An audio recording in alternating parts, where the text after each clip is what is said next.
अस्सलाम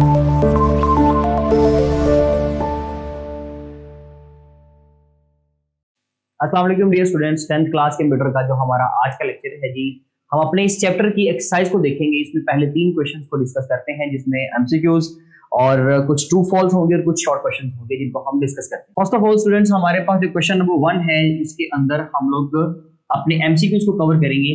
और एमसीक्यूज के लिए है जी, हमारे पास सबसे पहला क्वेश्चन है, print F is used to print dash type of data. तो प्रिंट एफ जो है वो किस टाइप के डाटा को प्रिंट करने के लिए काम आता है? All of them, int, float या चार किसी भी टाइप का हो, वो सब किस्म के डाटा को प्रिंट करने के लिए काम आता है। सो दैट इज व्हाई इसका आंसर डी होगा।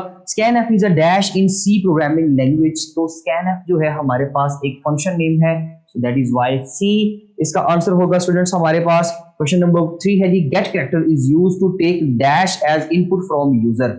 तो गेट कैरेक्टर का जो फंक्शन है, जस्ट वो 4 टाइप का डाटा रिसीव करता है, इसलिए इसका आंसर होगा हमारे पास सी। ये इंट या फ्लोट टाइप के वेरिएबल्स को नहीं लेता, ठीक है। कोई भी चीज आप लोगे, एक कैरेक्टर जब पुट करोगे तो वो 4 टाइप के कंसीडर की जाएगी।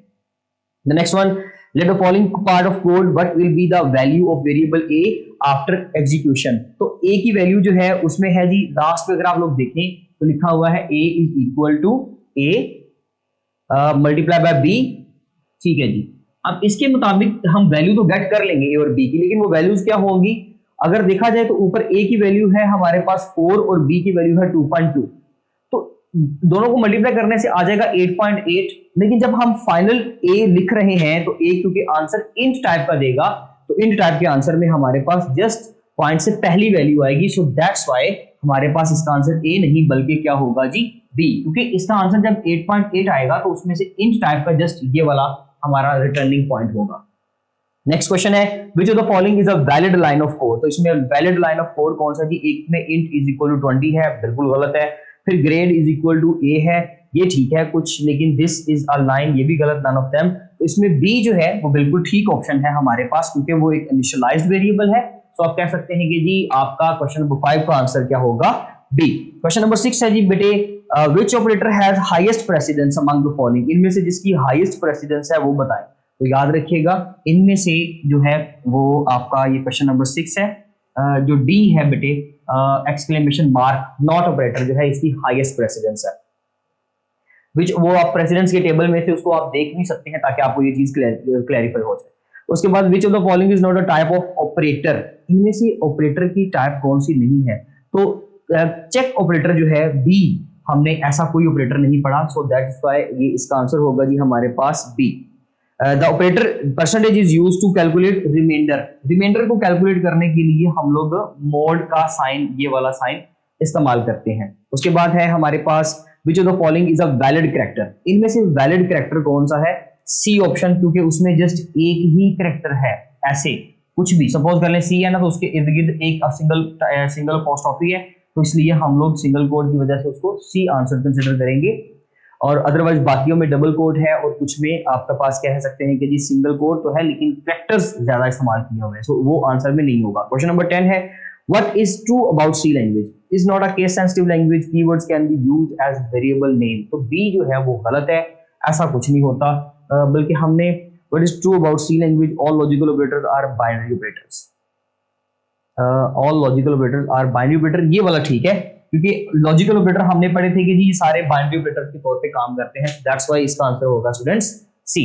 नेक्स्ट क्वेश्चन है हमारे पास, जिसमें हम कुछ ट्रू फॉल्स की लिस्ट को सॉल्व करेंगे और देख लेते हैं जी इनमें से कौन सा ट्रू है कौन सा फॉल्स है। क्योंकि ये सिलेबस का हिस्सा तो नहीं है, लेकिन फिर भी हमें इसके बारे में नॉलेज होना चाहिए। Maximum value that can be stored bye N integer is 32,000। तो फॉल्स हमारे पास सी लैंग्वेज के अंदर इसकी रेंज ज्यादा है, पहला फॉल्स हो जाएगा।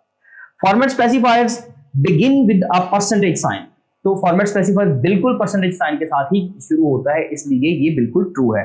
Precedence of division operator is greater than multiplication operator. तो प्रेसिडेंस जो डिवीजन ऑपरेटर की है और मल्टीप्लिकेशन ऑपरेटर की है, इवन के मॉडुलस ऑपरेटर की, तीनों की सेम है, सो इसलिए ये यहां पर गलत हो जाएगा।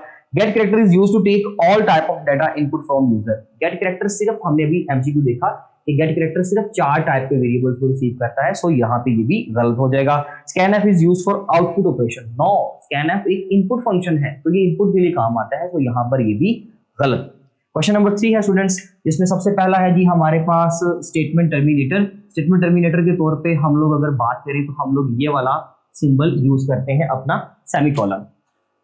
तो ये जब हम एक स्टेटमेंट अपनी सी लैंग्वेज प्रोग्राम के अंदर कोड के अंदर लिख लेते हैं तो उसके बाद हम लोगों ने स्टेटमेंट को टर्मिनेट करने के लिए, खत्म करने के लिए, कंपाइलर को बताने के लिए कि भाई यहाँ पर लाइन खत्म हो गई है, हम स्टेटमेंट टर्मिनेटर मींस के सेमीकोलन को यूटिलाइज करते हैं। उसके बाद स्टूडेंट हमारे पास है जी फॉर्मेट स्पेसिफायर। तो फॉर्मेट स्पेसिफायर क्या करते हैं, फ्लोट टाइप के लिए हम %f यूज करते हैं और इंट टाइप के लिए हम लोग %d इस्तेमाल करते हैं, चार टाइप के लिए हम लोग %c और फ्लोट के लिए %f। तो ये हमारे क्वेश्चन नंबर 2 का आंसर है कि हम ये वाले फॉर्मेट स्पेसिफायर्स यूज करते हैं। अगर इंट टाइप का वेरिएबल को एक्सेस हासिल करनी है तो %d, अगर चार टाइप का है तो c और अदरवाइज फ्लोट टाइप के लिए f होगा। स्टूडेंट्स उसके बाद आ गया जी हमारे पास एस्केप सीक्वेंस। एस्केप सीक्वेंस क्या होता है कि जब हम लोगों ने अपने स्ट्रिंग का प्रिंट एफ की स्टेटमेंट के अंदर अपने स्ट्रिंग का बिहेवियर चेंज करना हो तो उसके लिए हम लोग मुख्तलिफ जो है एस्केप सीक्वेंसेस यूज करते हैं, जिसके अंदर हम लोगों ने स्लैश विद n यानी कि new line, slash with t यानी कि टैब क्रिएट करने के लिए, और इस तरह से कुछ हमने डिफरेंट जो है वो एस्केप सीक्वेंसेस को पढ़ लिया हुआ है। वो कुछ एस्केप सीक्वेंस यहाँ पे एग्जांपल के तौर पे आप आंसर में लिखेंगे और इसके अलावा एस्केप सीक्वेंस की डेफिनेशन आ जाएगी। नेक्स्ट क्वेश्चन है स्कैनएफ। स्कैनएफ का फंक्शन जो है स्टूडेंट्स एक इनपुट का फंक्शन है जो कि वैल्यूज यूजर की तरफ से इनपुट देने के लिए काम आता है। इसका सिंटैक्स आप लिखेंगे साथ, जिसमें आप लोग स्कैनएफ का कीवर्ड लिखेंगे। स्कैनएफ का कीवर्ड लिखने के बाद ब्रैकेट ये %साइन और जो भी फॉर्मेट स्पेसिफायर है d है सपोज कर लें, और उसका यहाँ पर वेरिएबल का नाम आ जाएगा। तो ये बेसिकली सिंटैक्स है एंड सिंटैक्स आप लोगों को लाजमी तौर पे मेंशन करना है। उसके अलावा मॉडुलस ऑपरेटर। मॉडुलस ऑपरेटर जो है वो बेसिकली रिमाइंडर कैलकुलेट करने के लिए इस्तेमाल किया जाता है, जिसके लिए हम लोग सिंबल यूज करते हैं परसेंटेज का। तो ये था स्टूडेंट हमारा आज का लेक्चर, जिसके अंदर हमने एक्सरसाइज का क्वेश्चन नंबर 1, 2, 3 निपटा लिया। इंशाल्लाह मिलते हैं अपने नेक्स्ट लेक्चर में, तब तक के लिए अल्लाह।